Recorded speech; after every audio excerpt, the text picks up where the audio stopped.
Bom dia, né? Graça e paz de Jesus a todos vocês, né? E graças a Deus por esta manhã. Então, enquanto a gente ouve o prelúdio, eu vou convidar você a curvar sua cabeça, tá colocando a sua adoração, a sua gratidão diante do Senhor, né? Por tudo que Ele tem feito na sua vida. Hoje especial a gente queria pedir oração para a igreja pelos jovens que vão estar prestando o Enem, né? Aqui em Prudente, tem a Gabriela do Cauru que vai fazer lá em São Paulo, né? Então, todos já ansiosos, né? Para chegar a hora da prova, mas que a gente possa também colocar a vida deles diante do Senhor e as nossas vidas também. Amém?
Senhor Deus, nesta manhã, colocamos nossas vidas, Pai, diante do Teu altar.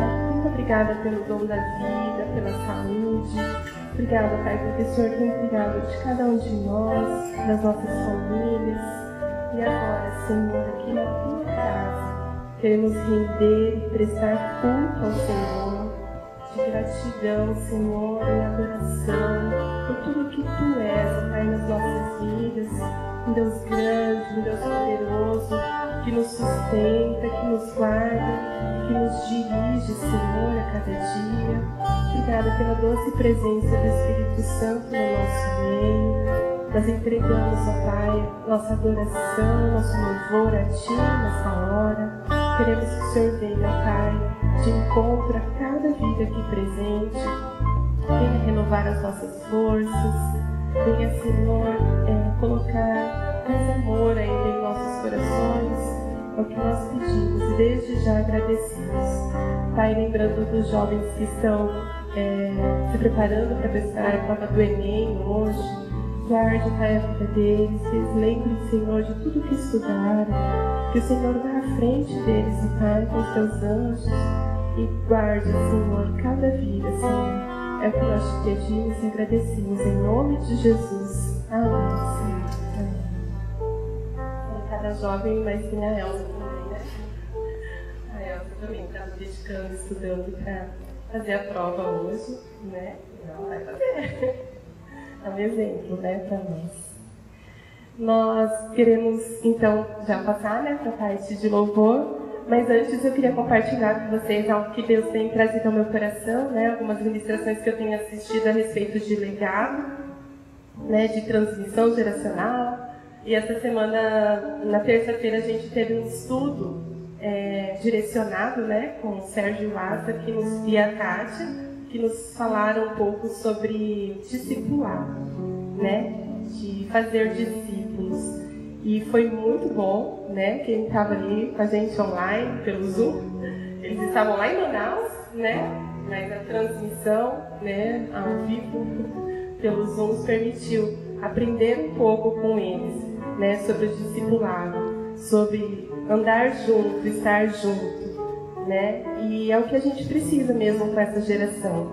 Essa semana, numa das ministrações que eu assisti do pastor José, ele falava que a gente tem que se preocupar, né, com essa geração mais nova, né, porque tem uma porcentagem que agora eu não me lembro de um estudo que foi feito, entre os 15 aos 20 anos, a tendência dos jovens, né, que são criados na igreja, né, mas dos 15 aos 30 eles saem para o mundo, né? Aí a gente vem pensando, quem tem sido a influência desses jovens? Né? Será que a influência tem sido os pais, dentro de casa, né? A igreja? Ou eles têm se deixado influenciar pelas coisas do mundo? Né? E hoje a gente tem a internet, né, aberta, né, que a gente tem que tomar cuidado mesmo com o que as crianças estão assistindo, que os jovens estão assistindo, mas para isso a gente tem que estar perto. Né? E outra coisa que a gente tem aprendido também, né, algumas mulheres estão aqui, a gente tem estudado esse livro, que é a Experiência do Lar, né, nossos estudos de sábado de manhã, muito especial, né, Beth? A gente tem dedicado esse tempo, estudado esse material muito rico, que é de uma autora americana, Debbie Tyros, e ela ensina as mulheres a voltarem o olhar para o lar, né? Como tornar o seu lar um lugar de refúgio e de paz, né? E isso alcança a nossa família, os nossos filhos, né? E ela fala dessa questão do legado, de influência, né? Os pais serem influência para os filhos e não deixar que sejam as blogueiras, né? Os influencers, né? Do YouTube, mas que eles estejam firmes no Senhor. E a gente tem direcionado nossos estudos nesse sentido. Né? Então, graças a Deus, né? Por mulheres que estão dispostas a aprender e que a gente possa estar sempre com o coração ensinável mesmo, né? Para estarmos andando nos propósitos de Deus para a nossa vida. Vou pedir para vocês colocarem em pé, que a gente está passando esse momento de cântico. Agradecendo ao Senhor, né? E que é perto dele, junto a Deus, que a gente encontra, né? Esse lugar de paz, né? O nosso refúgio e fortaleza é o Senhor. Então que primeiro em nosso coração a gente possa estar buscando o Senhor, essa paz que vem dele. Amém?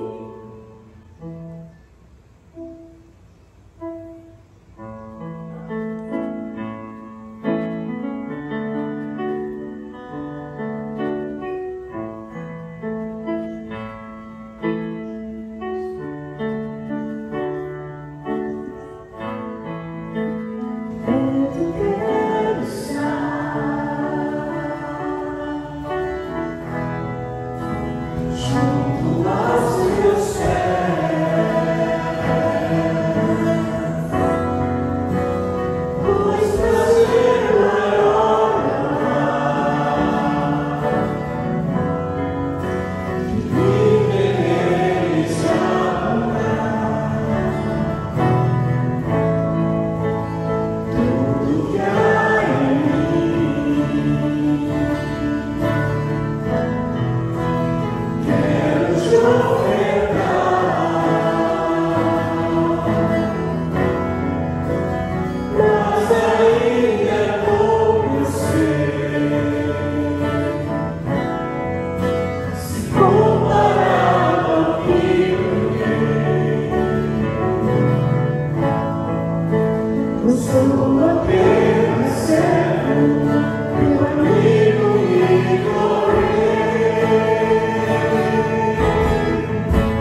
fé, a nossa confiança. Em Colossenses 3, do versículo 15, eu vou estar lendo.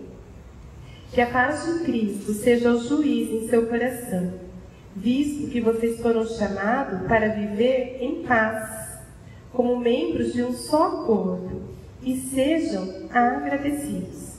Habite ricamente em vocês a palavra de Cristo.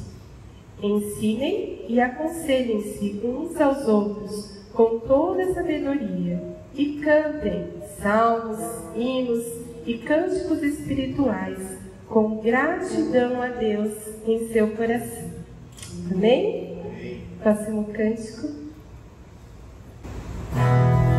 Que o reino de Deus, seja estabelecido nessa terra. Que Ele vai voltar para buscar a sua igreja como separado, a nação santa.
Essa é a nossa esperança, de um povo eleito assumindo seu lugar.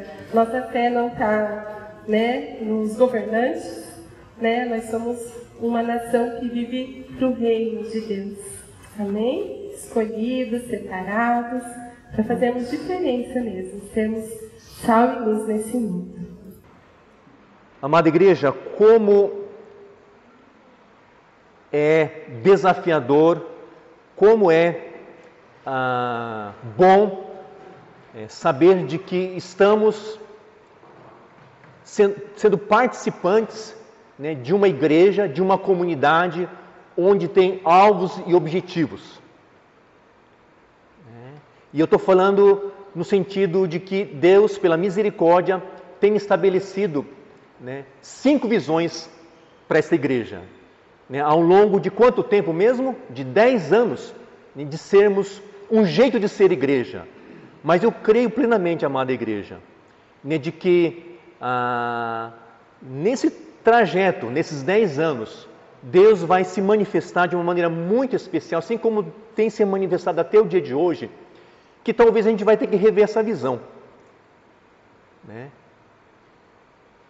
Deus é um Deus que com certeza tem uma certa urgência, amém? E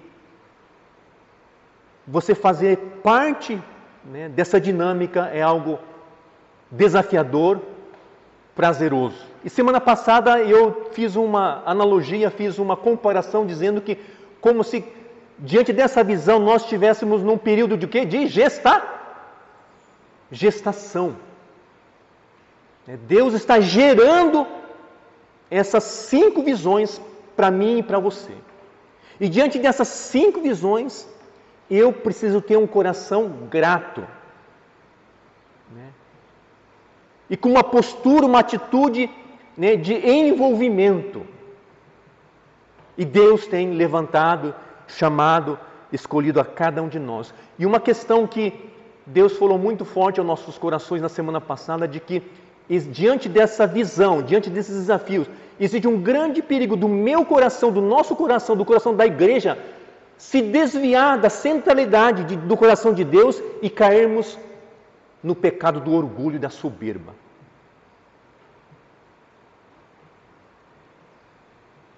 E por isso que nós entendemos que muitas vezes para Deus menos é mais.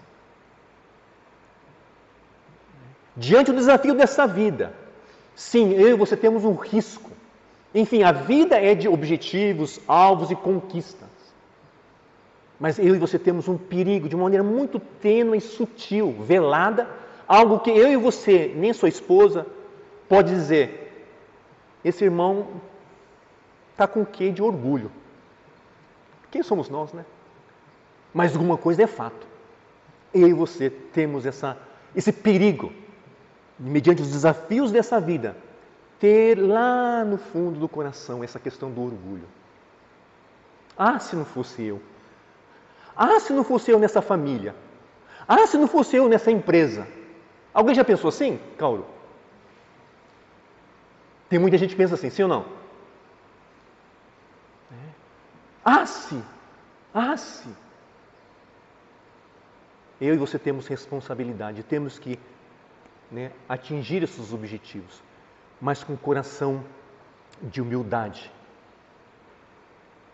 Humildade, né, em todas as nossas áreas. Humildade em continuar sendo discípulo de Jesus Cristo.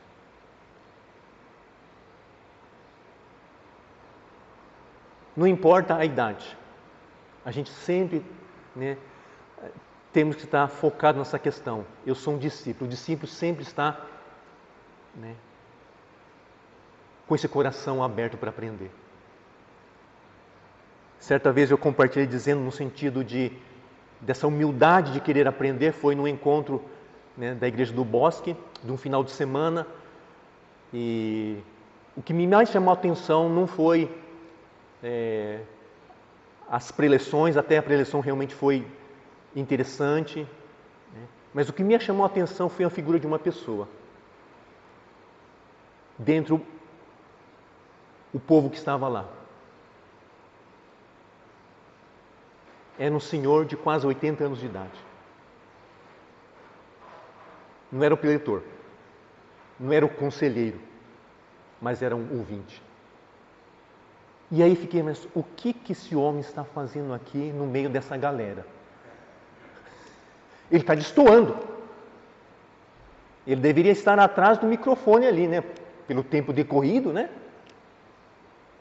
Mas o que está fazendo ali na galera, esse homem, esse senhor? Isso me chamou a atenção. E fui conversar com ele. Já sei, eu estou aqui para aprender. Posso ir embora já desse encontro. Um coração de discípulo e aquele que está sempre, né, disponível, aberto para ser ministrado. Um coração descomplicado, um coração humilde, de discípulo. É que eu, a começar por mim, precisamos ter diante da visão que Deus tem estabelecido, né, para nós como igreja.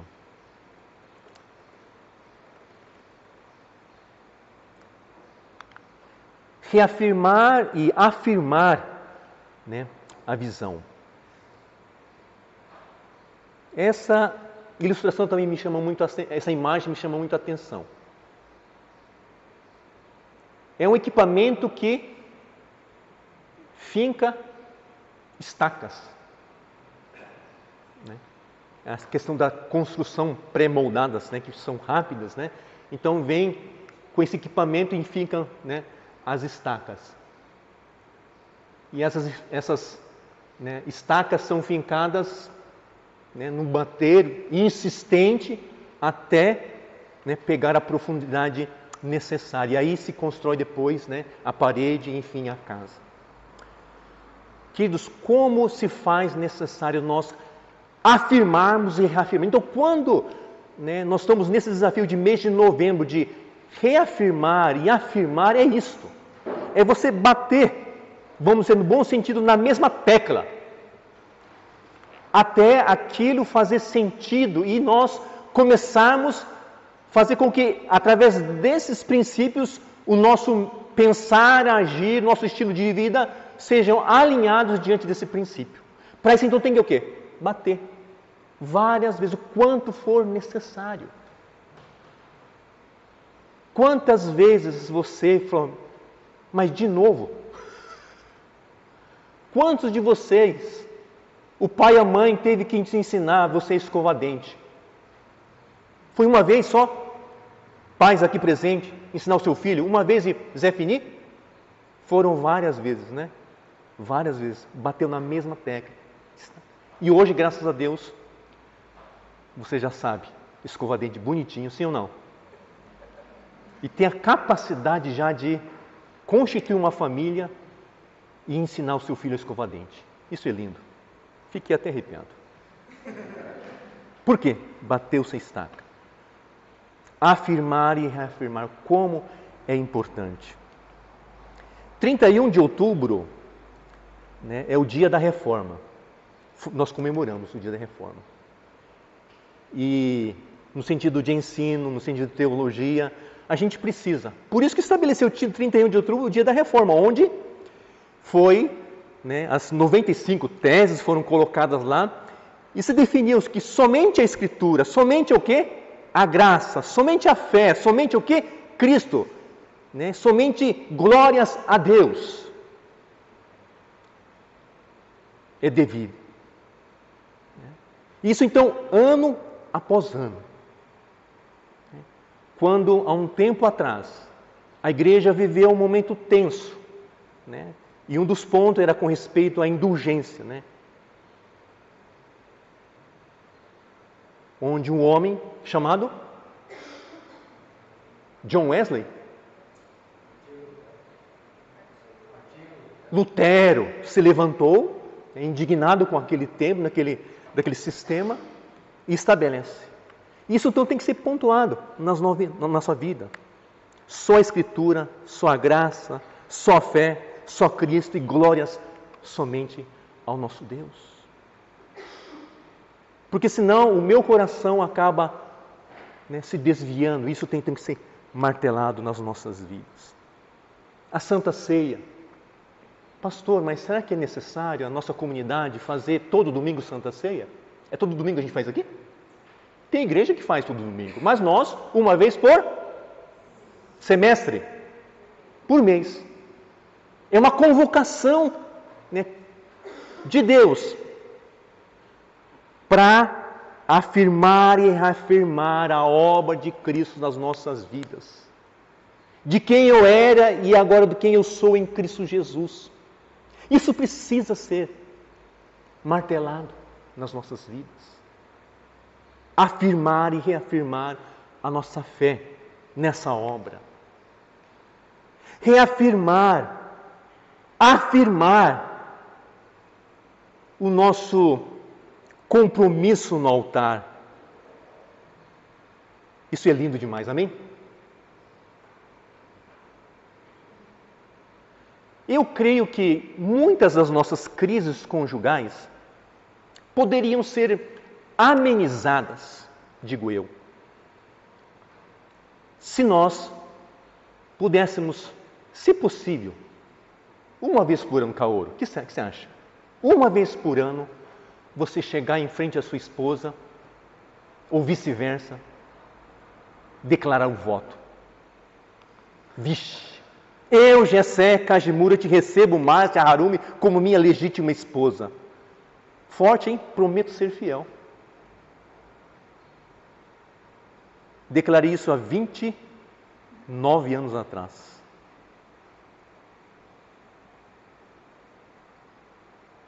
E eu creio que muitos dos nossos relacionamentos, casamentos, né, poderiam ser, né, menos tensos, com menos ranhura, né, em nossos relacionamentos, se nós pudéssemos, pelo menos, uma vez por ano, convidar os amigos, os inimigos, para nós reafirmarmos e afirmarmos o voto que nós fizemos, no meu caso, 29 anos atrás. Fernando Miyazaki, quanto tempo atrás? Então, os homens têm dificuldade em questão de geografia, né? Isso é claro, né? Mas fazer essa declaração, prometo ser fiel, amar-te e respeitar-te. Uau, difícil, hein? Respeitar-te. Na alegria e na tristeza. Lembrando que esse voto é um voto assim, meio ultrapassado, né? Hoje em dia é uma coisa mais rebuscada, né, e tal. Mas tudo bem. Na saúde, na doença, na riqueza, na pobreza, por todos os dias da minha vida. Posso ouvir um glória a Deus dos homens? E por fim, um glória a Deus mais forte ainda dos homens, até que a morte nos separe. Afirmar e reafirmar o voto que nós fizemos. Queridos, vocês percebem então o quão é importante essa questão do afirmar e reafirmar? Seja na nossa fé, no nosso casamento, como isso faz bem, né, para a nossa saúde. Eu queria então, rapidamente nesta manhã, né, abrirmos em dois textos, né, um no Velho Testamento e outro no Novo Testamento. E eu queria então conversar com vocês sobre esse tema. No reino de Deus, o chamado é comunitário.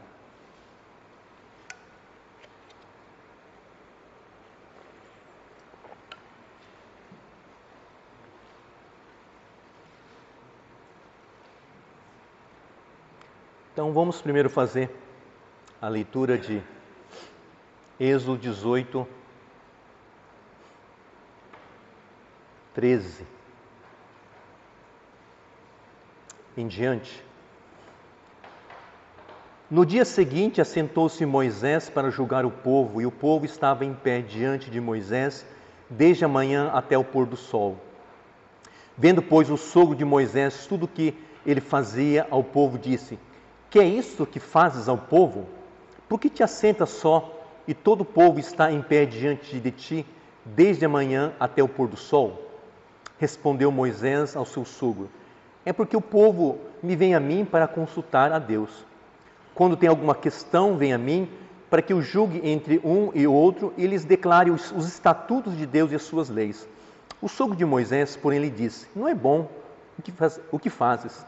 Sem dúvida desfalecerás, tanto tu como esse povo que está contigo, pois isso é pesado demais para ti.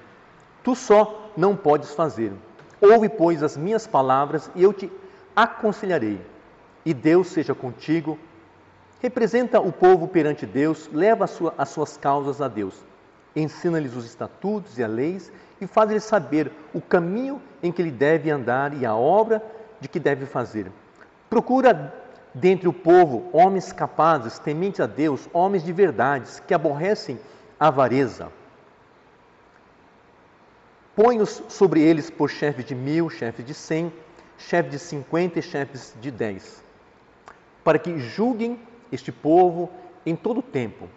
Toda causa grave então trará a ti, mas toda causa pequenas eles mesmos julgarão. Será assim mais fácil para ti. Eles levarão a carga contigo. Eu gostei dessa última expressão. Eles levarão a carga contigo. Versículo 23. Isto fizestes, e assim Deus te mandar, poderás então suportar, e assim também todo esse povo tornará em paz ao seu lugar. Moisés atendeu as palavras do seu sogro e fez tudo quanto lhe dissera. Escolheu Moisés homens capazes de todo Israel e os constituiu por cabeça sobre o povo, chefe de 1000, chefe de 100, chefe de 50 e chefes de 10.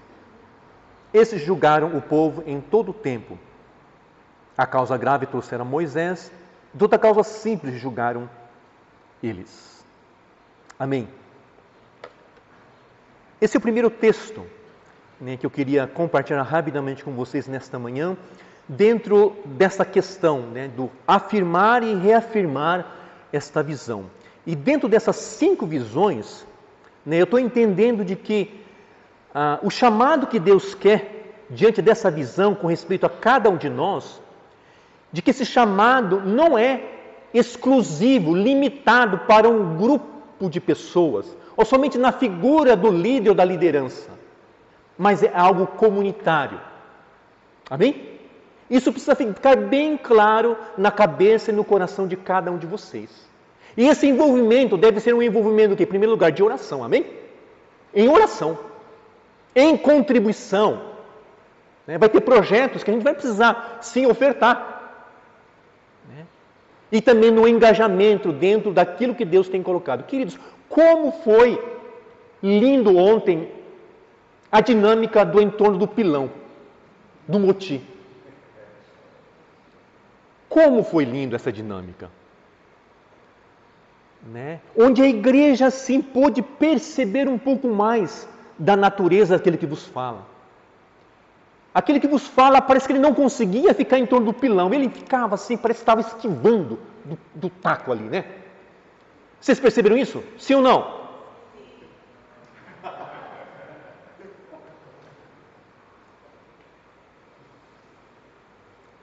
E é nessa dinâmica, é que a gente se conhece melhor um ao outro. E nessa dinâmica a gente acaba afirmando o dom de cada um de nós.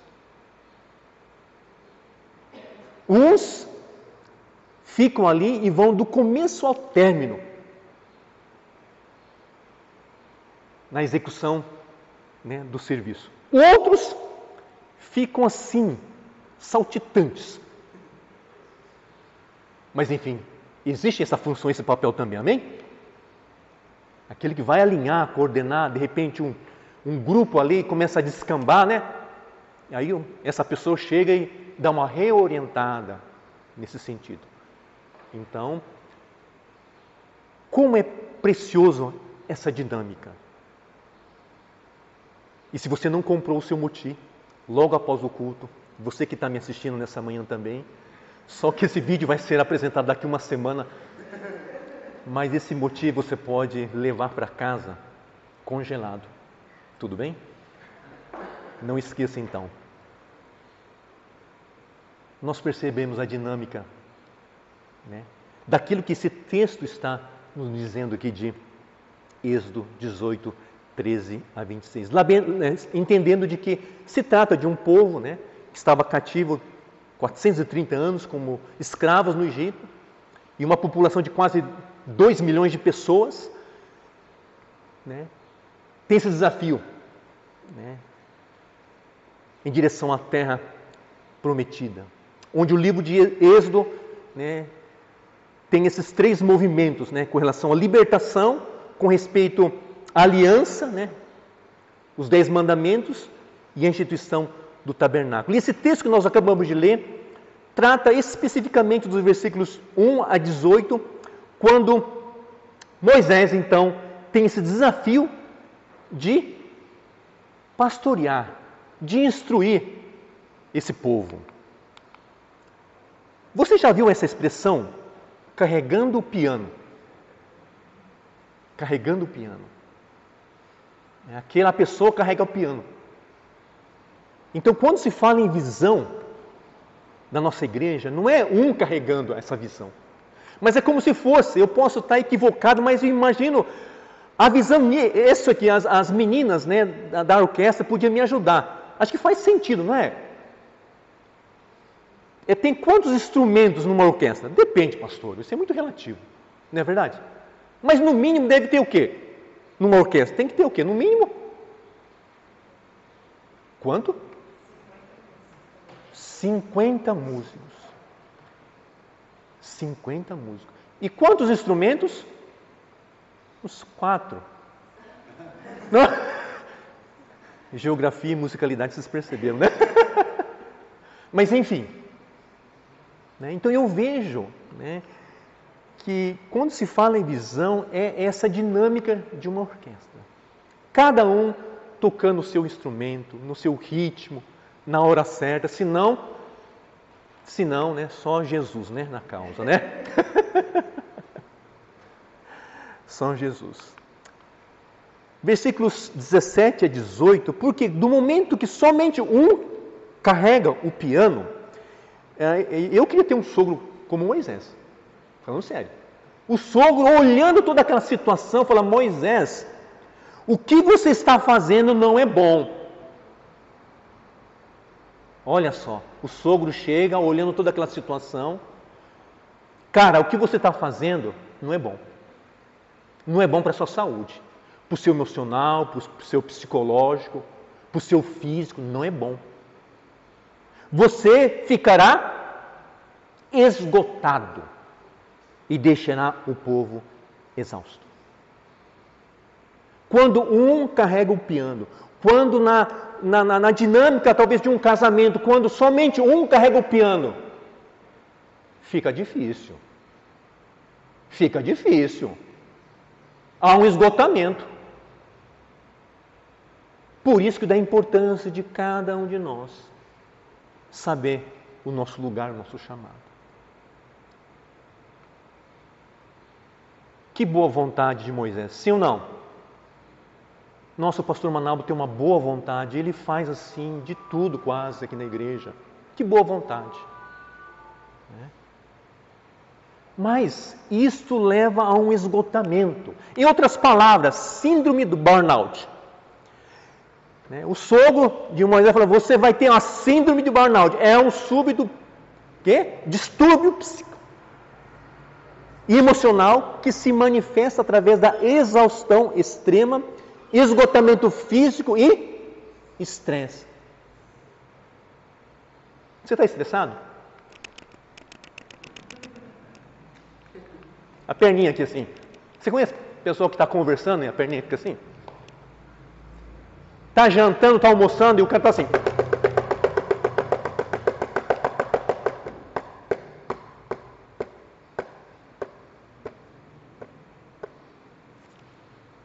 Sintomas leves. Né? Eu creio, né, que eu e você corremos esse grande risco. Você como mamãe, você como papai, você como estudante, tem que tomar cuidado. Tem algumas vovós aqui, vovôs,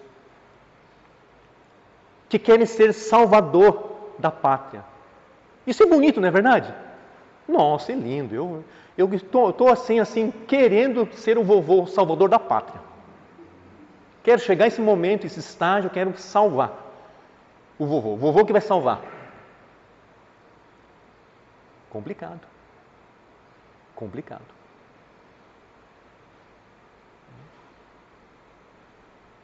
E Moisés então teve essa humildade de ouvir o sogro dizendo: cara, se você continuar nesse ritmo, você vai ficar com essa síndrome de burnout. E você vai adoecer, cara. Você vai ficar doente. Você não vai conseguir terminar o seu ministério. Olha que são quanto? 40 anos, né? 40 anos. Você não vai aguentar. Então, quando se fala em visão, precisamos ter esse entendimento. É a participação da igreja como um todo. E essa estratégia de Arão, então, tem essa ideia, né? Você tem que ensinar. Você pega um grupo, né? Ensina os estatutos. Não é assim também. Vamos lá, quem quer, vamos lá. Não, teve uma estratégia. Ensino, você tem que procurar homens capazes, tementes a Deus, homens de verdade, né? Que aborrecem a avareza. Teve diretrizes, né? Para fazer esse time aí, essa liderança. Né? E acho que esse gráfico me ajudou, eu creio que pode ajudar você também um pouco.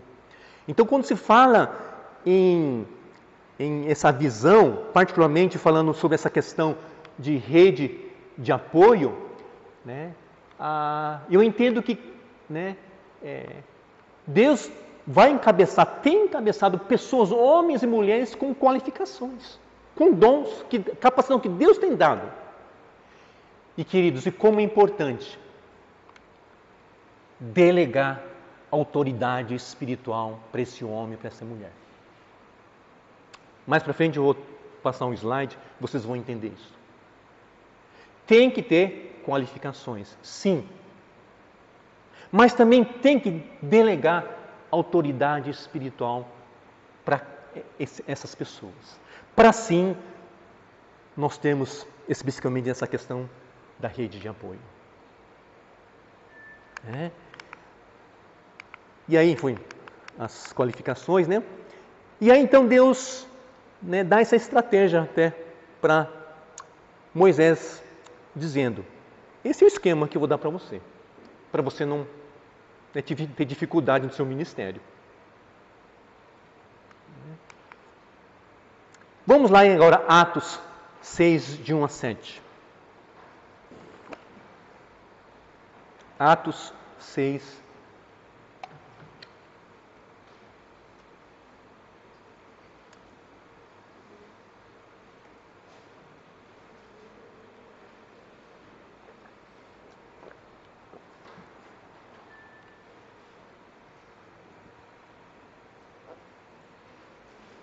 Atos 6, Atos no Novo Testamento, né?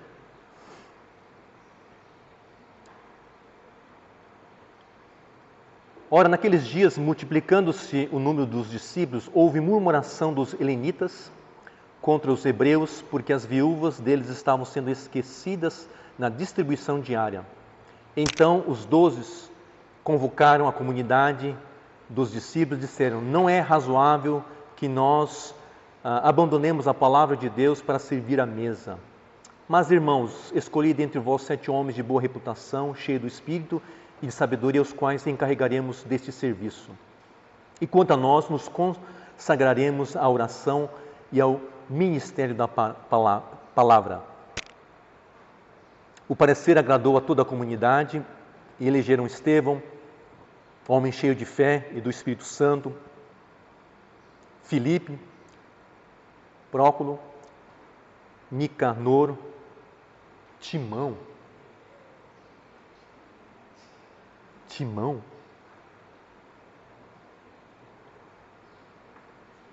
Pármenas, Nicolau, prosélito de Antioquia, apresentaram-no perante os apóstolos e estes, orando, impuseram as mãos. Versículo 7, crescia a palavra de Deus e em Jerusalém se multiplicava o número de discípulos, também muitíssimos sacerdotes obedeciam à fé. Amém?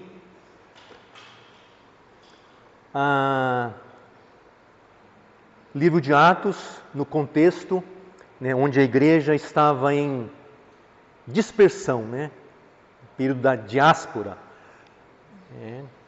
E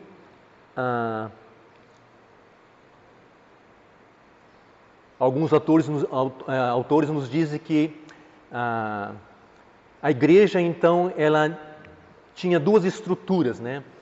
O ministério espiritual, né, que o texto nos fala que é a pregação da palavra, de oração, e uma outra asa, né, da igreja primitiva seria o auxílio material, isto é, servir às mesas. Para nós, talvez, seria um ministério de misericórdia. Então, dizem que esses eram os dois trilhos, né, da igreja que estavam, né, em movimento, né, de anunciar o evangelho do reino de Deus. E nesse contexto, então, que houve um grupo, né, de pessoas, né, que questionaram e que levaram, né, à liderança esta questão de que um grupo de pessoas, de mulheres, que estavam sendo esquecidas na distribuição da cesta básica.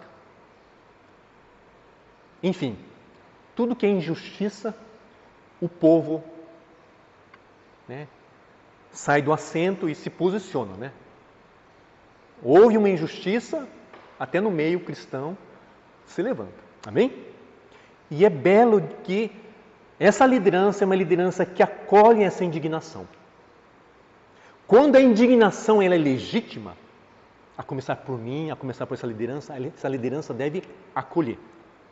Agora, quando essa indignação, desculpe a expressão, quando é picuinha, a gente vai acolher, nós vamos orar e nós vamos colocar um ponto nessa situação. Agora, quando uma questão realmente a Bíblia nos pauta e nos sustenta, nós precisamos abraçar e procurar responder com amor essa indignação. E foi isso que essa liderança fez. Para isso é preciso ver esse posicionamento, né, dos apóstolos, um posicionamento da liderança no quê? Em primeiro lugar, essa consciência vocacional. Quando você não tem essa consciência do seu chamado, aí fica difícil, diante das questões que começam a surgir em nossa vida, em nosso ministério. Esse posicionamento da parte dos discípulos diante dessa questão de injustiça. Os apóstolos, versículo 2, falam: não é certo negligenciarmos o ministério da palavra de Deus. O nosso chamado é a palavra de Deus e oração. Pessoal, é a consciência dessa liderança. Mas não deletou a questão levantada. Versículo 3 nos fala o quê? No finalzinho. Versículo 3, né, fala assim: mas irmãos, escolhi dentre vós homens de boa reputação, cheios do Espírito Santo e sabedoria, os quais encarregaremos desse serviço. Aí está a chave, né, de uma igreja saudável, que mediante as questões que surgem, nós delegamos essa autoridade espiritual para essas pessoas com essas qualificações. Pessoal, quando eu entendo, quando a liderança entende, quando a igreja entende esses princípios, vai surgir questões, vão surgir. Mas nós, como igreja, continuaremos a caminhar como igreja de uma maneira saudável. Lutas, dificuldades virão. Mas Deus nos vai dar essas estratégias. Amém? E tem nos dado essas estratégias. E aí eu creio que esse texto nos ajuda a entender um pouco. Que tipo de igreja você almeja? De que tipo de igreja você gostaria de se membrar, de fazer uma história? Uma igreja pastorcêntrica ou uma igreja cristocêntrica? Pensa um pouco. Que tipo de igreja você gostaria de se envolver? Uma igreja cristocêntrica ou uma igreja pastorcêntrica? Deu para pensar? Fácil, pastor. Fácil. Claro, pastorcêntrico.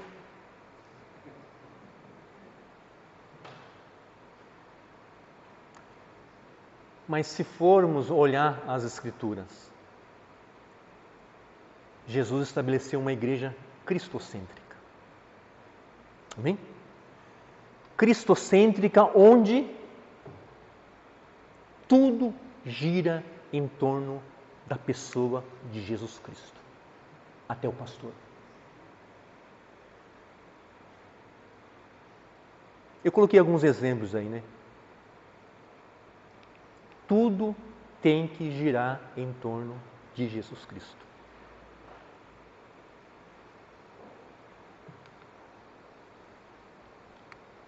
Queridos, então vamos continuar afirmando e reafirmando esta visão.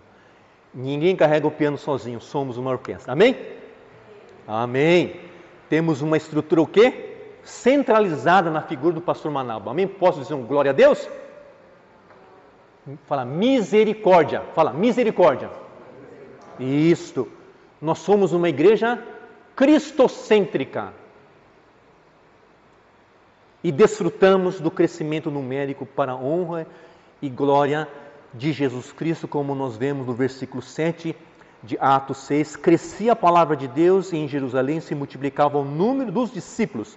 Também muitíssimos sacerdotes obedeciam à fé. Vamos ficar de pé?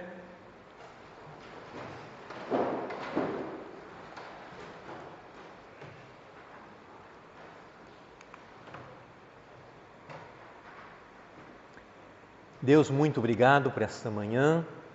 Novamente, a Tua palavra afirma e reafirma os Teus valores. Se a começar por mim, se eu tenho buscado um ministério pastorcêntrico, em nome de Jesus Cristo, venha, ó Deus, tratar o meu coração. Que o ministério em Presidente Prudente continue sendo um ministério pautado onde a Tua palavra nos diz que Cristo é o cabeça da igreja. Declaramos novamente, afirmamos e reafirmamos nesta manhã, a Igreja Evangélica Rode Presidente Prudente é uma igreja cristocêntrica, onde Cristo é o nosso Senhor, o nosso supremo pastor. Não é a tradição, não são pessoas, famílias, mas é a pessoa, os valores e princípios do reino de Deus, é que norteiam a minha vida e a vida da Tua igreja. Nós declaramos isso com fé, na autoridade que o Senhor tem nos dado como igreja, e declaramos em alto bom som. E livra-nos, Senhor Pai, do engano das trevas. Derrama da Tua humildade, do Teu aquebrantamento, Senhor Pai. De termos a capacidade como líder de saber ouvir as vozes, mas as vozes corretas. E assim, correspondemos, levando o Evangelho do Reino de Deus, que liberta, que cura, que transforma o caráter, o entendimento das pessoas. É isso que temos experimentado. É isso que queremos continuar a provar, Senhor, Pai, como igreja. Em nome de Jesus Cristo, para a honra e glória do Teu santo nome, é que nós oramos, agradecemos e com gratidão, ó Deus, declaramos de que desejamos sim continuarmos a caminhar em missão, em visão, para a Tua honra. Que a graça do nosso Senhor e Salvador Jesus Cristo, o amor de Deus Pai e a comunhão do Espírito Santo de Deus esteja com todos nós, desde agora para todos sempre. Amém.